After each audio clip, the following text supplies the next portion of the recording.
आज हम बात करने वाले हैं भारत के राष्ट्रगीत के बारे में। आपने बहुत कम सुना होगा क्योंकि अक्सर इसका ज़्यादा इस्तेमाल नहीं किया जाता है, पर कई जगह इस्तेमाल किया जाता है। आपने सुना होगा वंदे मातरम के बारे में। वंदे मातरम जो गीत है यह हमारा राष्ट्रगीत है। इसके 150 साल पूरे हो चुके हैं। इसके उपलक्ष्य में हो सकता हो आप संसद की कार्रवाई में इस पर चर्चा भी देख सकते हैं, और ये भी सुर्खियों में आया है कि जो वर्तमान की सरकार है वह इस पे कम से कम 10 घंटे चर्चा करेगी। बाकी पता नहीं क्या हो क्या ना हो, परंतु ऐसा हो सकता है क्योंकि इसके 150 साल क्या हो गए, पूरे हो चुके हैं।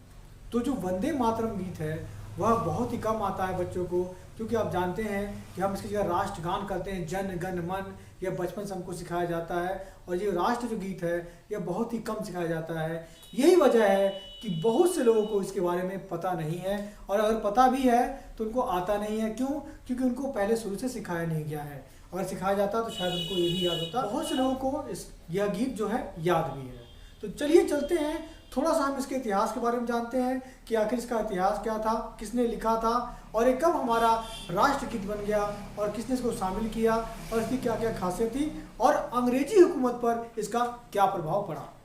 इसके जो लेखक हैं उनका नाम है बंकिम चंद्र चट्टोपाध्याय। इसका पहला प्रकाशन 1875 में बंग दर्शन नामक एक साहित्य पत्रिका में किया गया।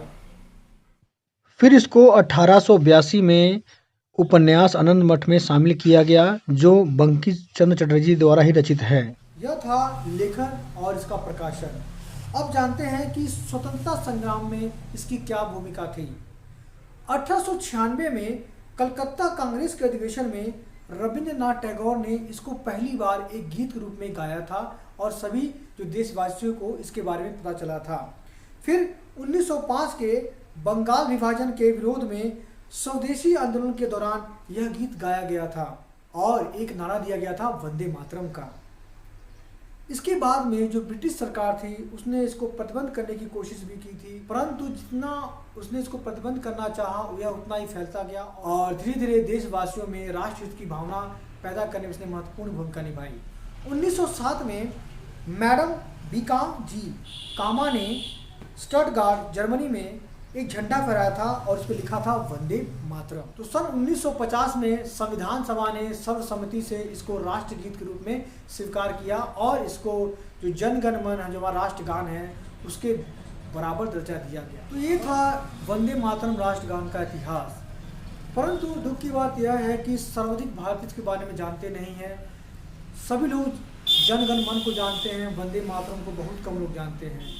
परंतु अगर हम इसको स्कूलों में सप्ताह में बस 2 बार बच्चों को अगर हम इसको बारे में बताएं, या इसका हम प्रार्थना में शामिल करें, इसको हम डेली रोज, जैसे हम लोग जनगण मन को करते हैं, राष्ट्रगान से गाते हैं, वैसे राष्ट्रगीत को भी अगर डेली रोज गाया जाए, और डेली ना गाया हफ्ते में 2 ही बारी गाया जाए, तो यकीनन यह धीरे धीरे और ज़्यादा विकास करेगा, और हर एक भारतीय और हर एक बच्चे को पता चलेगा जैसे सब बच्चे के मुँह पे जनगण मन का नाम है।